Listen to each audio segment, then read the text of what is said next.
का स्वागत गांव किसान में। मैं हूं मुकुल शर्मा। गांव किसान कार्यक्रम में लगातार आपको हम जानकारी देते हैं क्या कुछ नया हो रहा है कृषि क्षेत्र में, कैसे क्षेत्र का विकास और विस्तार हो रहा है। और इसके लिए हमारे कार्यक्रम में है 3 सेगमेंट। पहले बात करेंगे खेती किसानी की, इसके बाद बात करेंगे हमारा पशुधन की और आखिर में बात करेंगे कामयाब किसान की दास्तां की। तो चलिए शुरुआत करते हैं कार्यक्रम की। किसान बहनों भाइयों, आज खेती किसानी में आपको हम जानकारी देने जा रहे हैं सिंघाड़े की खेती के बारे में। अगर आप सिंघाड़े की खेती करना चाहते हैं और इसके ज़रिए अतिरिक्त आमदनी भी कमा सकते हैं, लेकिन इस दौरान आपको किन किन बातों का ख्याल रखना होगा, किस तरह की सावधानी आपको अपनानी होगी, आइए जान लेते हैं इस रिपोर्ट।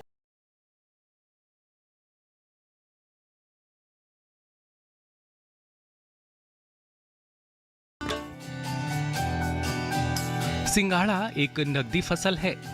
हमारे यहाँ सिंघाड़े के कच्चे व ताजे फलों का उपयोग किया जाता है। सिंघाड़े में प्रोटीन 4.7% और शर्करा 23.3% होती है। इसके अलावा इसमें कैल्शियम, फास्फोरस, लोहा, पोटेशियम, तांबा, मैग्नीज, जिंक और विटामिन सी सूक्ष्म मात्रा में पाए जाते हैं। वैसे तो तालाबों में सिंघाड़े की खेती की जाती है, लेकिन आधुनिक तकनीक अपनाकर खेतों में भी सिंघाड़े की खेती की जा सकती है। सिंघाड़े की खेती करने के लिए सामान्य खेत में मेढ़ों की ऊंचाई बढ़ाकर इसका भरपूर उत्पादन लिया जा सकता है। उत्तर प्रदेश सहारनपुर जिले के नंदी फिरोजपुर गांव के किसान सेठपाल सिंह खेती में नए नए प्रयोग पर विश्वास रखते हैं। वो अपने खेतों में सिंघाड़े उगाकर बाकी किसानों के सामने मिसाल पेश कर रहे हैं। वो बताते हैं कि जून माह के मध्य में सिंघाड़े के पौधों की रोपाई की जाती है। साथ ही बेहतर पैदावार के लिए संतुलित उर्वरक का इस्तेमाल किया जाता है। रोपाई करते समय सेठपाल जी ने 2 पौधों के बीच उचित दूरी बनाई। कुछ समय बाद ये बेल पूरे खेत में फैल जाती है। सेठपाल बताते हैं कि सिंघाड़े की फसल जून से दिसंबर के मध्य की फसल है। सेठपाल जी ने सिंघाड़े की पहली तुड़ाई सितंबर माह में ली थी। वो बताते हैं कि सिंघाड़े की फसल इतनी तेजी से तैयार होती है कि एक बार खेत की फसल तोड़ लेने के कुछ दिन बाद ही फिर फसल तैयार हो जाती है। इस तरह मुनाफे का सिलसिला बना रहता है। मैं आपको ये जो हमारा खेत देख रहे हैं, ये प्लेन खेत है। 1 एकड़ का खेत है हमारा ये। इसमें सिंघाड़े की खेती हम करते हैं। जनरली लोग बाग तालाब में, जोड़ में सिंघाड़े की खेती करते हैं, लेकिन हम इस प्लेन खेत में इसका जो प्रोसीजर है, जून मध्य में इसको केवल जैसे धान की रोपाई हम करते हैं, पडलिंग करते हैं उसको उसी तरीके से। और पडलिंग करने के बाद जो हमको रासायनिक फर्टिलाइज़र जो संतुलित उर्वरक के माध्यम से हम देते हैं, उसमें हम केवल उसको डाल करके नीचे फिर इसमें बेल की रोपाई कर देते हैं। रोपाई लगभग 2 से 2.5 मीटर के मध्याह्न के अंतराल पे उसको हम रखते हैं दूरी। फिर ये सारा का सारा खेत हमारा जैसा आप देख रहे हैं पूरी तरीके से ऐसे बेल में भर जाता है। इसका जो हमारा है ये जून मध्य से लेकर के हमारा, और ये दिसंबर तक की फसल है। दिसंबर में चूँकि पाला पड़ना शुरू हो जाता है तो इसलिए ख़त्म हो जाती है ये मेरा सिंघाड़ा जो है, इसमें ये 18 सितंबर को इसकी पहली तुड़ाई हुई थी और 18 सितंबर के बाद अब तक लगभग हम 6 तुड़ाई इसकी कर चुके हैं। लगभग 4-5 दिन जब एक पर एक तरफ से तुड़ाई शुरू करते हैं तो 4 आदमी लगभग प्रतिदिन 2.5 से 3 क्विंटल सिंघाड़ा हम निकालते हैं। और इसको एक बार खाली करने में 5 से 6 दिन तक लगते हैं। और उसके बाद जब तक हम उधर जाते हैं पीछे से फिर इसकी तुड़ाई शुरू हो जाती है। सेठपाल बताते हैं कि वो पिछले कुछ सालों से सिंघाड़े की खेती कर रहे हैं। उन्हें जब खेत में सिंघाड़ा उगाने की जानकारी मिली, उन्होंने इसे अपने खेतों में भी करने का विचार बनाया। लेकिन इसकी विधिवत जानकारी के लिए सेठपाल सिंह ने कृषि विज्ञान केंद्र से संपर्क किया और यहाँ से तकनीक की जानकारी लेकर सिंघाड़े की खेती शुरू की। वो बताते हैं कि बाजार में उनके सिंघाड़ों की अच्छी खासी मांग रहती है, जिसका मुख्य कारण साफ पानी में फसल का तैयार होना है। इससे सिंघाड़े की गुणवत्ता और स्वाद बना रहता है। यही वजह है इनके सिंघाड़े अतिरिक्त दाम पर बिकते हैं। इसमें हमारा जो सुझाव था हमारा, पहले हमने देखा लोग बाग उसमें भी करते हैं, जैसे को तालाब में करते हैं, तो हमने इसके बारे में हम जब जा रहे थे तालाब से जाकर के बात की। उसके बाद फिर हम अपने कृषि विज्ञान केंद्र में गए। कृषि विज्ञान केंद्र में पहले डॉक्टर पीके सिंह जी थे, अब डॉक्टर आगे कुशवाहा जी हैं। उन्होंने हमें इसके बारे में बड़ी टेक्नोलॉजी दी। तकनीकी जानकारी मिलने के बाद फिर हमने इसको, हम पिछले कई साल से हम सिंघाड़े की खेती कर रहे हैं। इसमें एक तो कम पानी है, मात्र 1 फीट पानी है, जिसका मैं देख रहा हूँ केवल इतना ही पानी इसमें मेरे सिंघाड़े के खेत में है। और उससे आगे जा कर के जब हम इसमें इतना हम वो करते रहते हैं, इतने कम समय की, मात्र 6 महीने की फसल में इतनी दूसरी कोई फसल नहीं है जितनी इसमें उत्पादन इसका और जितना मुनाफा इसमें होता है। अच्छा, हमारा सिंघाड़ा मार्केट में जाने के बाद जो लोकल सिंघाड़ा आता है तालाब का, चूँकि वो पानी गांव का पानी आता रहता है, गंदा पानी होता है उसमें, अगर हम उसमें से ये सिंघाड़े में हमारा 4 से 5 रुपए पर केजी के हिसाब से हमारा एक्स्ट्रा बिकता है। इसको खाने से टेस्ट इसके अंदर है, मिठास बहुत ज़्यादा है। जो व्यक्ति एक बार आता है तो लेकर के दोबारा ज़रूर लेकर के जाता है इसको। इसमें हम जैसे सिंघाड़े की खेती कर लेंगे, लगभग हमारा 25 से 30 हज़ार रुपये प्रति बीघे के हिसाब से हमारा इसमें से शुद्ध मुनाफा होगा। इंसेक्टी की बात अगर हम करेंगे, इसके अंदर कोई भी ज़्यादा इंसेक्ट उसमें दूर से नहीं इस्तेमाल होता। अब और यदि जनरली हमको करना भी कहता है तो हमारे केवीके के इंचार्ज हैं डॉक्टर आगे कुशवाहा जी, वो हमें समय समय पर इसके बारे में, टेक्नोलॉजी के बारे में, कीट पतंगों के बारे में, जिस तरीके से एक ऑर्गेनिक खेती की बात हम करते हैं, तो हमारा ये सिंघाड़ा है पूरी तरीके से ऑर्गेनिक है। कृषि का दायरा बहुत बड़ा है। इसमें नए प्रयोगों को अपनाकर किसान सीमित संसाधनों में अपनी आय को कई गुना तो कर ही सकते हैं, साथ ही आत्मनिर्भर भी बन सकते हैं।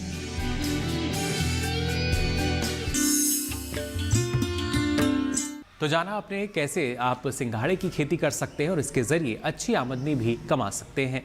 फिलहाल गांव किसान में यहाँ वक्त हो चला एक छोटे से ब्रेक का। ब्रेक से लौटेंगे तो बात करेंगे हमारा पशुधन की। आप बने रहिए दूरदर्शन किसान पर।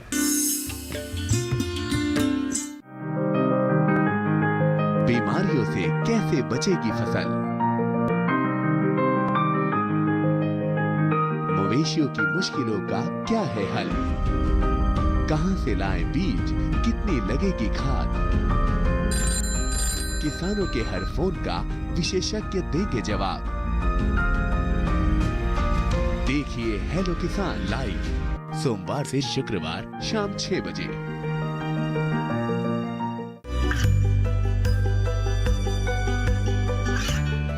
गांवों और पिछड़े क्षेत्रों में सरकारी योजनाओं की जानकारी पहुंचा। देश में कौशल और क्षमता विकास कर ग्रामीणों को सामाजिक बदलाव और विकास से जोड़ने की दूरदर्शन किसान की पहल चौपाल चर्चा देखें सोमवार से शुक्रवार सुबह 9 बजे। ब्रेक के बाद आप सभी का एक बार फिर स्वागत गांव किसान में। अब चलिए बात करते हैं हमारा पशुधन में गौ पालन की। जी हाँ, अगर आप गौ पालन करना चाहते हैं, इसके लिए आपको किन किन बातों का ख्याल रखना होगा और कैसे इसके ज़रिए भी आप अच्छी खासी आमदनी कमा सकते हैं, क्योंकि कृषि और पशुपालन एक दूसरे के पूरक माने जाते हैं। तो आइए गौपालन पर और ज़्यादा जानकारी के लिए नज़र डालते हैं इस खास रिपोर्ट पर।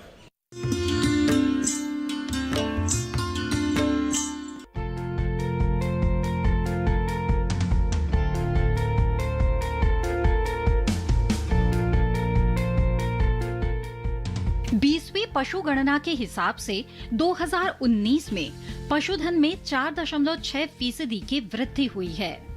2012 की तुलना में गायों की आबादी 18% बढ़ी है। इस तरह इस समय हमारे देश में गायों की संख्या 14,51,20,000 है। बढ़े हुए ये आंकड़े बतलाते हैं कि किसान गाय पालन में रुचि ले रहे हैं। इसके अलावा डेयरी उद्योग में भी इजाफा हो रहा है। अन्य पशुओं की तुलना में गाय पालन बेहद सरल है। ये और भी सरल हो जाता है जब किसान अपने खेतों में हरा चारा या फसल अवशेष का इस्तेमाल करते हैं। पशुपालक अच्छे मुनाफे के लिए विदेशी गाय पालन में ज्यादा रुचि रखते हैं, लेकिन कुछ बातों का ध्यान रखा जाए तो देसी गाय से भी बेहतर उत्पादन लिया जा सकता है। गोपालन के लिए स्थान विशेष की जलवायु के हिसाब से गाय की नस्ल का चुनाव करना चाहिए। अगर गाय की नस्ल अच्छी होगी तो दूध उत्पादन भी उतना ही अच्छा होगा। वैसे तो हमारे देश में गाय की करीब 39 नस्लें पाई जाती है, लेकिन उनमें से कुछ प्रजाति ज्यादा लोकप्रिय है। साहिवाल गाय की सबसे अच्छी प्रजाति है। ये गाय मुख्य रूप से हरियाणा, उत्तर प्रदेश और मध्य प्रदेश में पाई जाती है। इससे सालाना 2000 से 3000 लीटर तक दूध मिल जाता है। ये गाय एक बार मां बनने पर करीब 10 महीने तक दूध देती है। गिर प्रजाति। गिर गाय को भारत की सबसे ज्यादा दुधारू गाय माना जाता है। गिर गाय एक दिन में 50 से 80 लीटर तक दूध देती है। इस गाय का मूल स्थान काठियावाड़ गुजरात के दक्षिण में गिर जंगल है। इसी वजह से इसका नाम गिर गाय है। हमारे देश के साथ ही विदेशों में भी इसकी काफी मांग है। लाल सिंधी प्रजाति। लाल रंग की इस गाय को अधिक दुग्ध उत्पादन के लिए जाना जाता है। ये गाय पहले सिर्फ सिंध इलाके में पाई जाती थी, लेकिन अब पंजाब, हरियाणा, कर्नाटक, तमिलनाडु, केरल और ओडिशा में भी पाई जाती है। इनसे सालाना 2000 से 3000 लीटर तक दूध मिलता है। राठी प्रजाति। भारतीय राठी गाय की नस्ल ज्यादा दूध देने के लिए जानी जाती है। ये गाय राजस्थान के गंगानगर, बीकानेर और जैसलमेर इलाकों में पाई जाती है। ये गाय प्रतिदिन 6 से 8 लीटर दूध देती है। पशुपालकों को चाहिए कि गोपालन से होने वाली आय में इजाफा करने के लिए गाय को उन्नत नस्ल के सांड के बीज से फलावे, जिसमें आने वाली संतान से अधिक दूध का उत्पादन हो सके। एक गाय सामान्यतः अपने जीवन काल में 8 से 10 ब्यात में दूध दे सकती है। इस तरह भविष्य की संभावनाओं को देखते हुए गाय का उचित पालन पोषण करना चाहिए। साथ ही कुछ बातों का ध्यान रखना चाहिए, जैसे बच्चा देने से 60 से 90 दिन में गाय पुनः गर्भित हो जाना चाहिए। इससे गाय से अधिक दूध व अधिक बच्चे मिलते हैं। साथ ही सूखे दिन भी कम होते हैं। गाय के फलने के 60 से 90 दिन बाद पशु चिकित्सक से गर्भ परीक्षण करवा लेना चाहिए। इससे साल भर का दूध उत्पादन मिलने में असुविधा नहीं होगी। पशुपालक इस बात का ध्यान रखें कि गर्भावस्था के अंतिम 2 माह में दूध नहीं दूना चाहिए। बेहतर उत्पादन के लिए पशु आहार का भी विशेष ध्यान रखना होता है। पशु का आहार 3 तरह का होता है, जिसमें जीवन निर्वाह, उत्पादन के हिसाब से और गर्भावस्था के लिए शामिल है। जीवन निर्वाह में ऐसा आहार दिया जाता है जिसमें पशु अपने दैनिक क्रियाएं संपन्न कर सकें। इसमें शरीर का वजन नहीं बढ़ता है, लेकिन इसमें कमी करने पर पशु कमजोर हो जाता है।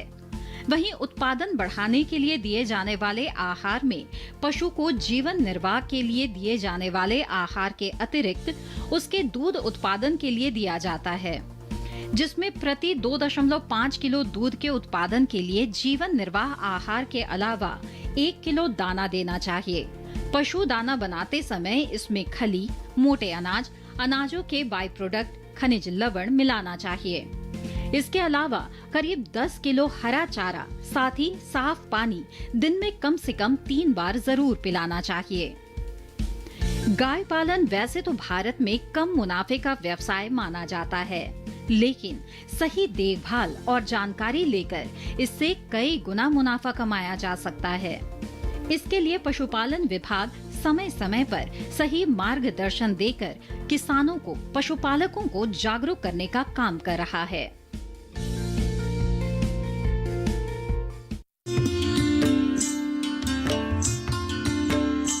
तो जानकारी ली आपने यहाँ गौपालन के बारे में। अब आइए आगे बढ़ते हैं और आपको बताते हैं इस माह के पशुपालक कैलेंडर के बारे में। अगर आपको अपने पशु को स्वस्थ रखना है, निरोगी रखना है, कौन कौन से इस तरह के कार्य आपको करने होंगे, जान लेते हैं इस माह के पशुपालक कैलेंडर में।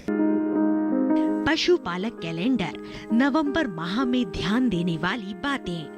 इस माह में तापक्रम अचानक कम होने की स्थिति में पशुओं को सर्दी से बचाव के उपाय करें। रात में पशुओं को खुले में ना बांधें। मुंह पका खुरपका रोग, गलघोटू रोग या फटकिया रोग के टीके यदि अभी भी नहीं लगवाए हो तो कृपया समय रहते टीके लगवा ले। थनैला रोग से बचाव के उपाय करें। पशुओं को लवण मिश्रण निर्धारित मात्रा में दाने या पाटे में मिला कर दें। बरसीम व रिचका की बिजाई माह के मध्य तक अवश्य पूरी कर लें।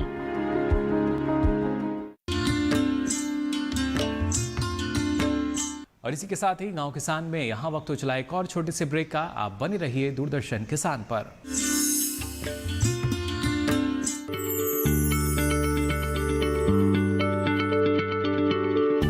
क्या आप किसी बीमारी से परेशान हैं?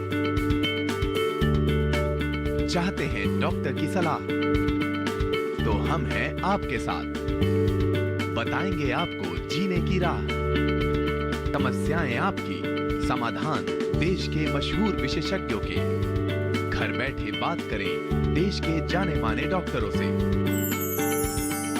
हमारे लाइव प्रोग्राम स्वस्थ किसान में हर शनिवार शाम 6 बजे से 7 बजे तक।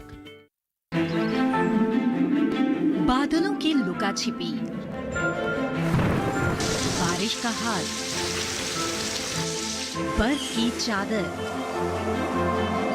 बदलता रुख हवाओं का और मौसम के लिहाज से कैसे करें खेती, और भी बहुत कुछ। मौसम खबर लाइव रोजाना सुबह 8:30 पर, शाम 5 बजे और 7:30 पर।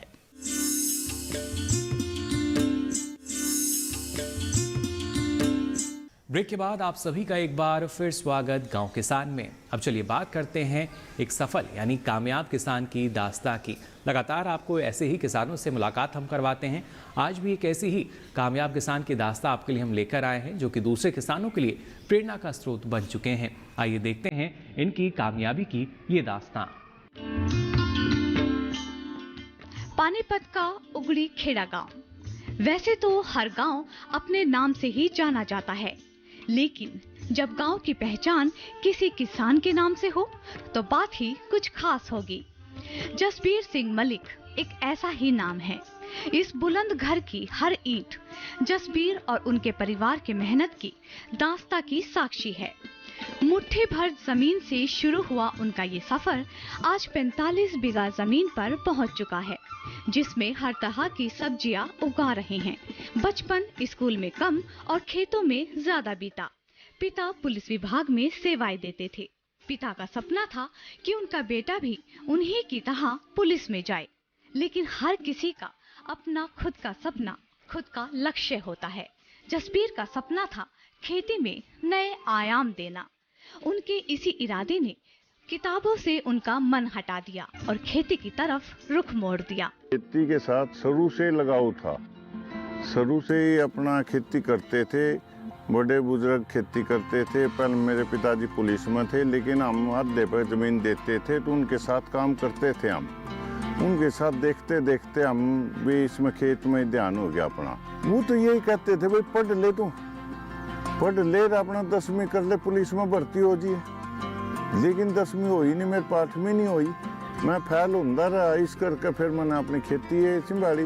रोज पीटन की बजाय पूरा खेत में बढ़िया था।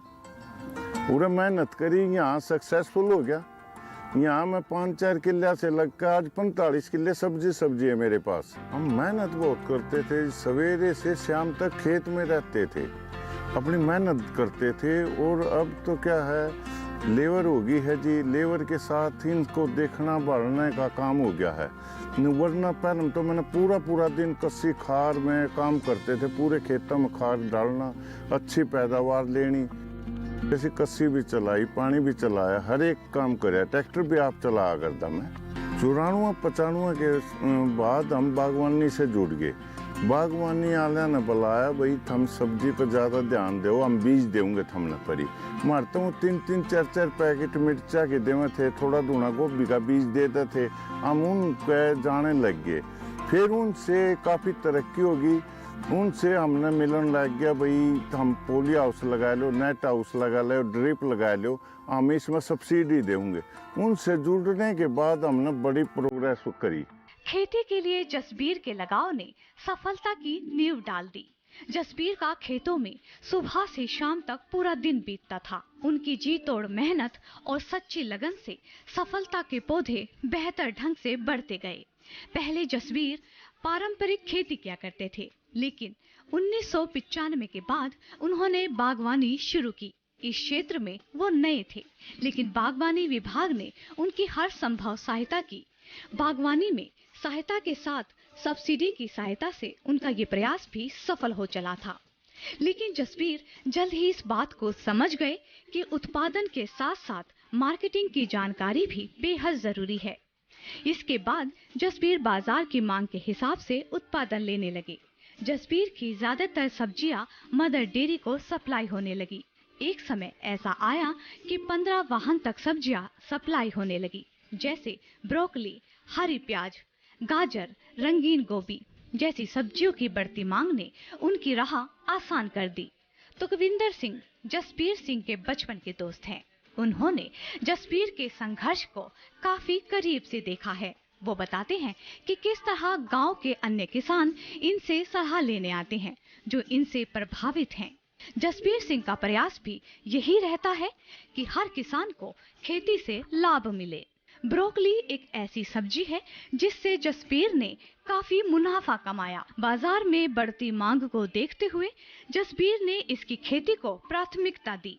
ब्रोकली की खेती बारिश के महीने से शुरू होकर ठंड तक चलती है। इसका दाम भी अच्छा मिलता है, जबकि इसकी खेती करना बाकी सब्जियों की तरह ही आसान है। जसबीर जल्द तैयार होने वाली सब्जियों को खासी वरीयता देते हैं। बेहतर उत्पादन में खाद की भी अहम भूमिका है। जसबीर सरकारी सब्सिडी वाली खाद और जैविक खेती का ज्यादा इस्तेमाल करते हैं। इसके लिए वो खुद ही जैविक खाद और कीटनाशक तैयार करते हैं। जसबीर की इस कामयाबी में जितनी उनकी मेहनत छिपी है, उतने ही योगदान सरकार की तरफ से मिलने वाली सुविधाओं और सब्सिडी का भी है। जसबीर ने खेती के लिए एक नेट हाउस भी लगाया है, जिसमें सरकार की तरफ से करीब 50% की सब्सिडी मिली है। बागवानी विभाग से मिली सहायता और मार्गदर्शन ने हर कदम पर जसबीर का साथ दिया। हरियाणा सरकार केंद्र सरकार की नीतियों में काम कर रही है, जिससे किसानों की आय दुगना होने का लक्ष्य हासिल किया जा सके। सारा परिवार के जैसे खेत में काम करना, फिर घर का भी, डंगरों का भी करना, फिर रात हो दिन हो किसी भी टाइम भाई सवेरे जल्दी उठ कर अपने खेत में चले जाते थे। जो भी सब्जी और भाई बुग्गी में ले जाना, तो तब से ये मेहनत इनका स्वभाव है। 5-7 हैं हमारे गांव में जिनके पास अच्छी ठीक ठाक ज़मीन है, तो वो आके इनसे सलाह मशवरा करते रहते हैं और अपने वहाँ भी यो प्रयोग करते हैं उसको, तो इंस्पायर्ड हैं। और भी आसपास के गांव में भी, जो हमारे आसपास 4-5-10 गांव हैं, वो भी इनसे आके देखते हैं खेत में कि वे किस तरह से कर रहे हैं, तो उससे उनको फ़ायदा हो रहा है। जैसे जसबीर जी हाइब्रिड वेजिटेबल की सब्जी करते हैं, उनको 8,000 रुपये प्रति एकड़ प्रोत्साहन राशि वो सरकार की तरफ से मदद मिल रही है। हरियाणा गवर्नमेंट के हॉर्टिकल्चर डिपार्टमेंट की सहायता से उन पर इन्होंने 50% सब्सिडी लेकर ये काम किया है नेट हाउस का, और इसमें काफ़ी इन्होंने खीरे की, टमाटर की फसल बहुत अच्छी ली है। हम उम्मीद करते हैं कि आपकी भी ऐसी ही कामयाबी की दास्तां हो और आप भी दूसरे किसानों के लिए प्रेरणा का स्रोत बने और लगातार नई जानकारी लेकर कृषि क्षेत्र का विकास और विस्तार करते रहें। फिलहाल आज के लिए गांव किसान में बस इतना ही। दीजिए इजाजत। नमस्कार।